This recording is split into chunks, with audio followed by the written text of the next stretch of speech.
अंदर जाते ही वो जैसे ही पैसेंजर्स को देखते हैं, वो देखते हैं कि प्लेन के हर एक सीट के ऊपर एक एक ह्यूमन स्केलेटन है, कि ये प्लेन 35 साल से गायब था। तो आखिर ये प्लेन 35 साल से था कहाँ?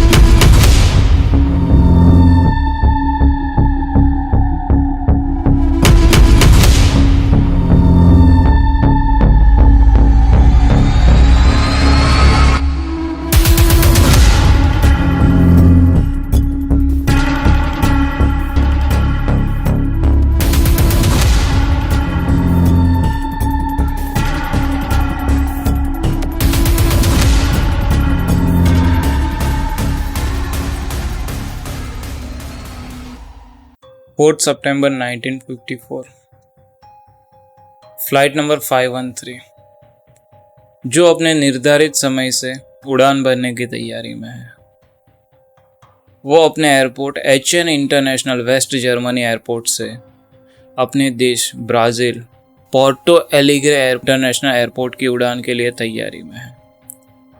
फ्लाइट के अंदर टोटल 88 पैसेंजर्स और 4 क्रू मेंबर थे, जिसके कैप्टन थे मिस्टर मिगुएल वेक्टर क्यूरी, काफ़ी एक्सपीरियंस्ड पायलट थे।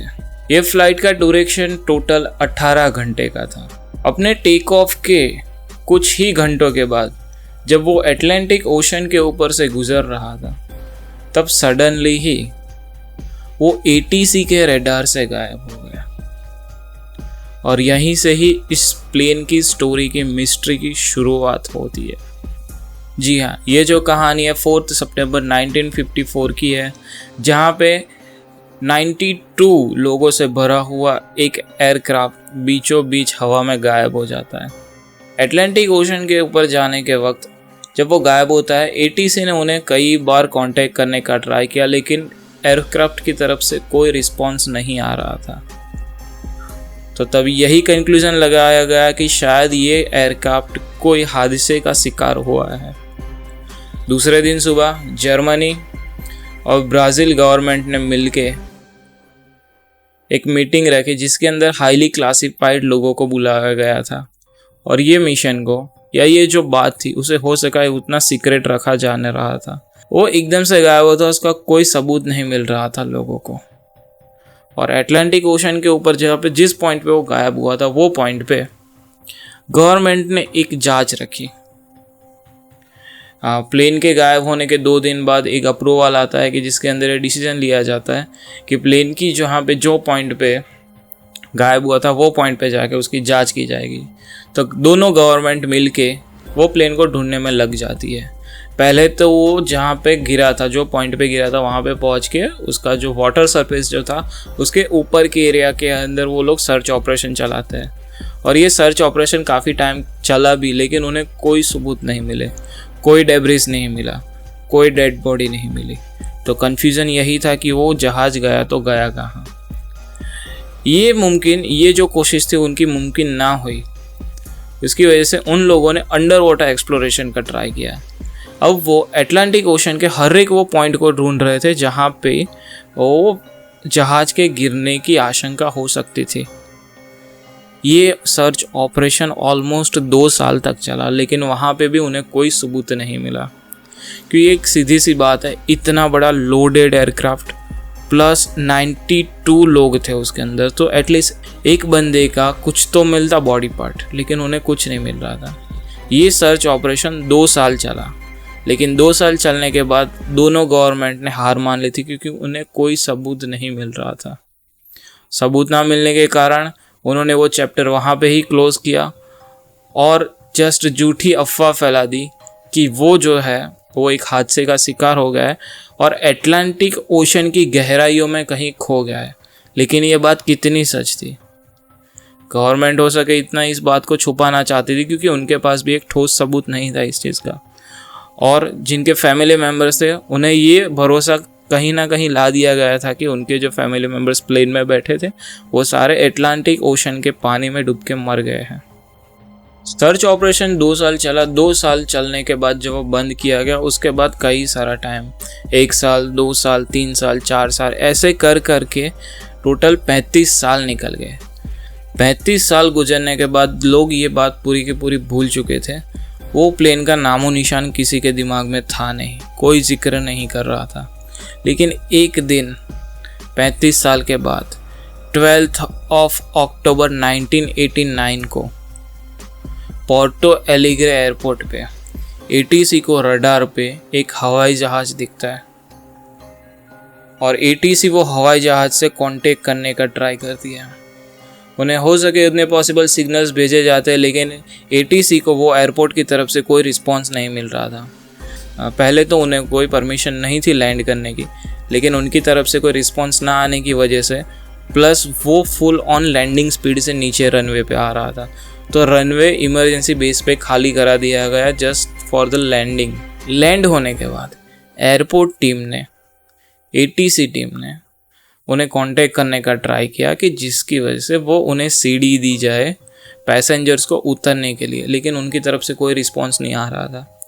प्लस ये बहुत सस्पिशियस लग रहा था क्योंकि ये जो प्लेन था वो बहुत एकदम नया था, बिल्कुल उसके ऊपर दाग धब्बे नहीं थे। किसी ने तो वो टाइम पे नोटिस नहीं किया कि ये प्लेन कौन सी कंपनी का था या कौन से एयरवेज़ का था, लेकिन वो टाइम पे सब प्लेन की हालत देख रहे थे क्योंकि सबके दिमाग में से वो बात निकल चुकी थी जो 35 साल पहले हुआ था। सब लोग यही सोच रहे थे कि प्लेन कितना नया है, वो जस्ट ब्रांड न्यू था, अभी ही फैक्ट्री में से रेडी होकर हो, वैसे ही उसकी कंडीशन थी। किसी को उसके ऊपर शक नहीं जा रहा था कि ये प्लेन है कौन सा। फिर एटीसी के अधिकारी ये खुद निर्णय लेते हैं कि वो लोग खुद जाएंगे और प्लेन का दरवाज़ा खुद से ही खोलेंगे, क्योंकि वहाँ सामने से तो उन्हें कोई रिस्पांस मिल नहीं रहा था। वो जैसे ही अंदर जाते हैं, दरवाज़ा खोलते हैं और उनकी आंखों के सामने जो देखते हैं वो देख के उन्हें खुद पे बिलीव नहीं होता है। प्लेन का दरवाज़ा खोलते हैं, दरवाज़ा खोलते ही जैसे अंदर जाता है, अंदर जाते ही वो जैसे ही पैसेंजर्स को देखते हैं, वो देखते हैं कि प्लेन के हर एक सीट के ऊपर एक एक ह्यूमन स्केलेटन है, वो भी इंटैक्ट कंडीशन में। और ये देख के उन्हें पहले मजाक लगता है, उन्हें बिलीव नहीं हो रहा था कि ये क्या चीज़ है। वो फिर पायलट का जो कॉकपिट का जो दरवाज़ा होता है वो खटखटाते हैं। वो खटखटाने के बाद कोई रिस्पांस ना मिलने के बाद उसे वो खोल के अंदर देखते हैं, तो अंदर भी उन्हें जो दिखता है उनकी आंखों पे उन्हें बिलीव नहीं हो रहा होता है। वो सामने देखते हैं कि पायलट भी वही कंकाल हालत में एरोप्लेन्स के कंट्रोल्स लिए बैठा है और वहाँ पे एक उनके गले में आईडी लगा हुआ था। आईडी के ऊपर नाम लिखा था मिस्टर मिगुएल विक्टर क्यूरी। जी हाँ, ये वही पायलट है जो आज से 35 साल पहले एकदम से गायब हुए थे। सैंटियागो एयरलाइंस फ्लाइट नंबर 513, ये एग्जैक्ट वही प्लेन था और उसकी जो कंडीशन थी वो एकदम नई थी।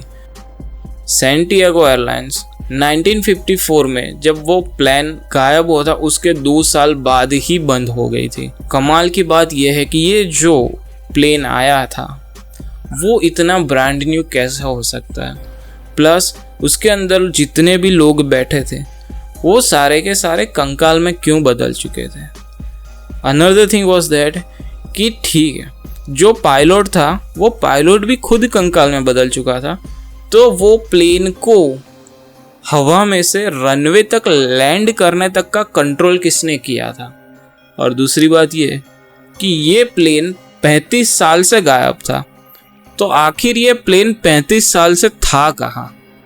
इस बीच बहुत सारी कॉन्स्पिरेसी थियरीज बाहर आई और इसके अंदर बहुत सारी इंटरेस्टिंग सी बातें भी हुई कि जैसे पहली कहानी ये थी कि ये जो प्लेन है वो फ्लाइट के टेक ऑफ के बाद कोई टाइम लूप में फंस गया था और वो 35 साल तक वही टाइम लूप में घूमता रहा। 35 साल के बाद जब वो टाइम लूप में से निकला और अर्थ के ओरिजिन में आया और जैसे ही अर्थ के टाइम जोन में आया तो वो टाइम जो चला चुका था वो एकदम से वही ड्यूरेशन में जितने लोग थे उनकी मौत हो गई। पहली थियरी ये थी। सेकंड थियरी वाज दैट कि ये कोई एलियन अटैक का विक्टिम बन चुका था प्लेन। उसके अंदर जितने भी लोग बैठे थे सबके ऊपर कोई एलियन एक्सपेरिमेंट किया गया होगा एलियंस द्वारा और आज 35 साल बाद उन्हें ऐसे रिलीज कर दिया गया होगा। And the third most theory was that कि ये एक ह्यूमन एक्सपेरिमेंट था। ये ना तो ये साल 35 साल पुराना था, लेकिन ये ठीक है नया प्लेन होगा, लेकिन इसको जस्ट कन्विंस करने के लिए वो 35 साल पुरानी बात यहाँ पे कर दी गई है, जिसके अंदर टोटल 92 पैसेंजर्स सबके स्केलेटन्स मिल रहे हैं। दोनों गवर्नमेंट, ब्राज़ील गवर्नमेंट और जर्मनी गवर्नमेंट, ये देख के दंग थी कि ये 35 साल पुराना केस वापस कैसे आया। लेकिन सबसे ज़्यादा दंग थे ब्राज़ील गवर्नमेंट, क्योंकि उनके पास कोई एक्सप्लेनेशन नहीं था इस चीज़ का। ब्राज़ील गवर्नमेंट ने हो सके उतना ट्राई किया कि इसका कुछ कंक्लूजन निकले, लेकिन उन्हें कंक्लूजन ना निकलने बाद उन्हें गवर्नमेंट ने यही सोचा कि इस केस को यहीं पे ही दबा दिया जाए। लेकिन एक दिन एक पत्रकार थे जिन्हें यह बात पता थी और इसके ऊपर वो रिसर्च कर ही रहे थे। And after so many years एक पत्रकार था एडविन फिशर। इन 1989 उन्हें एक टिप मिलती है इस प्लेन के बारे में, और ये जो इंसिडेंट हुआ था ब्राज़ील एयरपोर्ट पे उसके बारे में। और तब जाके दुनिया के सामने पहली बार एक आर्टिकल आता है, और ये आर्टिकल के अंदर ये प्लेन के बारे में ये जितना जिक्र हुआ था वो बताया जाता है। लेकिन वो टाइम पे भी लोगों को ये बात इतनी कन्विंसिंग नहीं लगी थी, क्योंकि वहाँ पे वो टाइम पे सिर्फ प्लेन की ही फ़ोटो न्यूज़पेपर के आर्टिकल में छापी गई थी। आज इस कहानी को बहुत सारे साल हो चुके हैं। कोई इसे सच मानता है, कोई इसे फेक मानता है, और कोई इन 3 कॉन्स्पिरेसी थियरी का हिस्सा मानते हैं। आप क्या मानते हैं? क्या सच में वो प्लेन क्रैश हुआ था, या फिर ऐसे ही गायब हो चुका था? वैसे आपके और मेरे कहने से क्या ही होगा, इतिहास के पन्ने तो बदल नहीं सकते। इतिहास के अंदर वो प्लेन आज भी है। जिन्होंने अपनी आंखों से देखा था वो लोग तो झूठ बोल नहीं रहे थे, और 35 साल बाद ये प्लेन सामने आया था, ये बात भी सच है। अगर आप गूगल करना चाहें तो फ्लाइट नंबर 513 आप सर्च कर सकते हो, आपको बहुत सारी डिटेल्स इसके बारे में मिल जाएगी। सो खैर, ये थी आज की मेरी कहानी। वैसे मैं अपनी चैनल के ऊपर हॉन्टेड, घोस्ट, क्रीपी स्टोरीज तो शेयर करता हूँ, लेकिन एक और प्लेलिस्ट बनाने जा रहा हूँ जिसके ऊपर मैं ऐसे मिस्टीरियस एंड अनसॉल्व्ड केसेस भी एक्सप्लेन करूँगा। अगर आप यहाँ तक आ ही गए तो आपको पता है क्या करना है। वीडियो पसंद आया तो थैंक यू।